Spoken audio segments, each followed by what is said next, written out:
Hello दोस्तों, आज के इस वीडियो में मैं आप लोगों को करवा रही हूँ महादेवी वर्मा की रहस्य भावना। मैं शारदा थानवी अपने चैनल पर आप लोगों का स्वागत करती हूँ।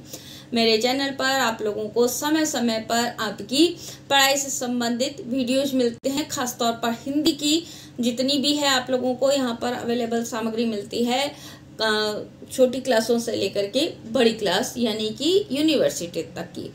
तो आज की इस वीडियो में मैं आपको करवाने जा रही हूँ महादेवी वर्मा की रहस्य भावना, बहुत सरल शब्दों में, बहुत आसान से शब्दों में।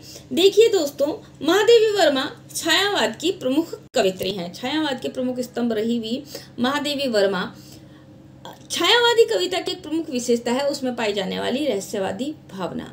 जब कवि उस अज्ञात सत्ता को प्रकृति में सर्वत्र देखता है, अज्ञात सत्ता जिसे हम नहीं जानते उसे प्रकृति में सर्वत्र देखता है, उससे अपना संबंध जोड़कर विरह निवेदन व्यक्त करता है और उस अज्ञात प्रियतम से मिलन के लिए छटपटाता है, तो इस प्रकार के भावों को व्यक्त करने वाली कविता को रहस्यवादी कविता कहा जाता है।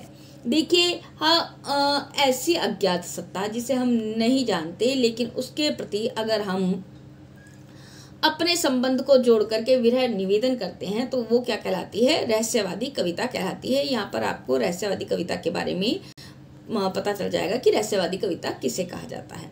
प्रेम की यह भावना लौकिक न होकर अलौकिक होती है। लौकिक तो जब हम पता होता है कि हम इसे प्रेम करते हैं, अलौकिक मतलब अलौकिक है, यानी कि वो सत्ता है ही नहीं लेकिन फिर भी हम उससे प्रेम कर रहे हैं, उसे अपना मान रहे हैं, जिसमें जीवात्मा की पीड़ा, वेदना, टीस एवं कसक का वर्णन किया जाता है। जीवात्मा जो जीव सृष्टि पर विद्यमान है, परमात्मा जो है ही नहीं, विद्यमान नहीं है लेकिन फिर भी सृष्टि पर उसका नियंत्रण है। ठीक है, महादेवी जी की कविताओं में भी उस अज्ञात सत्ता के प्रति यह प्रेम भाव व्यक्त किया गया है। ये देखिए, जैसे कि बीन भी हूँ मैं तुम्हारी रागिनी भी हूँ, दूर हूँ तुमसे अखंड सुहागिनी भी हूँ। ठीक है, बीन भी हूँ मैं तुम्हारी रागिनी भी हूँ, दूर हूँ तुमसे अखंड सुहागिनी भी हूँ। मैं तुमसे अखंड हूँ यानी कि तुमसे अलग नहीं हूँ, तुम्हारा ही हिस्सा हूँ और मैं सुहागिनी भी हूँ और तुम मेरे ही हो। महादेवी जी के रहस्यवाद में मीरा की तरह माधुर्य भाव, प्रेमजन्य अनुभूति एवं तीव्रतम वेदना दिखाई पड़ती है।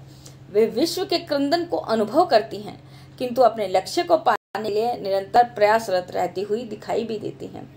विश्व का क्रंदन भुला देगी मधुप की मधुर गुनगुन, क्या डुबा देंगे तुझे यह फूल के दल ओस नीले। तू न अपनी छां को अपने लिए कारा बनाना, जाग तुझको दूर जाना। मानव आत्मा में व्याप्त शाश्वत पीड़ा को उनकी कविताओं में अभिव्यक्ति मिली है। आंखों में अश्रुधारा और हृदय में असीम वेदना लिए हुए वे उस अज्ञात प्रियतम से मिलने को व्याकुल भी हैं।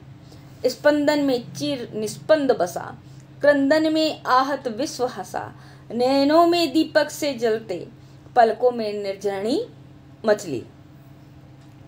महादेवी जी का जीवन दीप निरंतर प्रज्वलित है और उस पथ को प्रकाशित करता रहता है जिधर से प्रीतम के आने की संभावना है।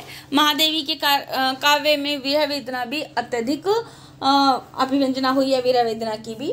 देखिए आगे वाला जो उदाहरण इसका, मधुर मधुर मेरे दीपक जल युग युग युग, प्रतिदिन प्रतिक्षण प्रतिपल प्रियतम का पथ आलोकित कर। छायावादी काव्य में वेदना और रहस्य भावना को जो उत्कर्ष महादेवी जी के गीतों में मिलता है दोस्तों, वे अन्यत्र कहीं नहीं मिलता। उनके संपूर्ण काव्य में प्रेम की गहनता विद्यमान है, यानी कि प्रेम की गहराई विद्यमान है। वेदना और करुणा को कविता का प्राण तत्व माना गया है दोस्तों। महादेवी जी की कविता में अज्ञात सत्ता के प्रति विरह वेदना के दर्शन होते हैं, इसलिए उनकी कविता को रहस्यवाद के अंतर्गत स्थान भी दिया गया है। अज्ञात सत्ता के प्रति, ठीक है, अज्ञात सत्ता के प्रति विरह भावना के दर्शन होते हैं, इसीलिए उनकी कविता को रहस्यवाद के अंतर्गत स्थान भी दिया गया है। प्रियतम से मिलन का प्रयास वे जीवन के अंतिम क्षणों तक करना चाहती हैं। यथा देखिए, हार भी तेरी बनेगी मानिनी जय की पताका, राख क्षणिक पतंग की है अमर दीपक की निशानी, है तुझे अंगार सैया पर मृदुल कलियां बिछाना, जाग तुझको दूर जाना। भले ही पंथ अपरिचित हो, प्राण अकेले हों, अमावस्या के अंधेरे जीवन में छाए हों, किंतु तुझे निरंतर आगे बढ़ना है। यह संकल्प लेती हुई कवित्री कहती हैं, पंथ होने दो अपरिचित, प्राण रहने दो अकेला, और होंगे नयन सुखे तिल बुझे पौ और पलक रूखे, आद्र चितवन में यहाँ सत विद्युतों में दीप खेला। जीवात्मा का दृढ़ विश्वास है कि वह प्रतिकूल परिस्थितियों में भी परमात्मा को प्राप्त करेगी।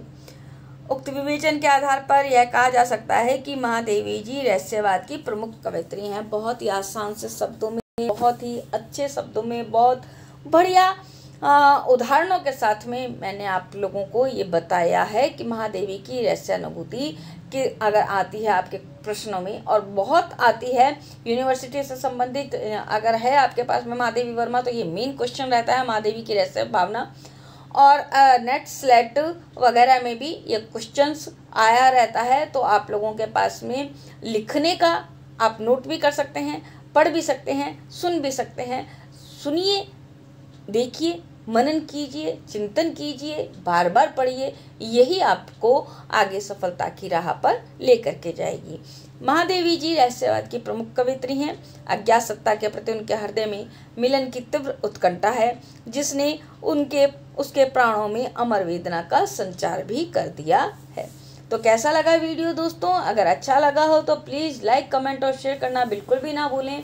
चैनल को भी सब्सक्राइब करना ना भूलें। आज के लिए धन्यवाद।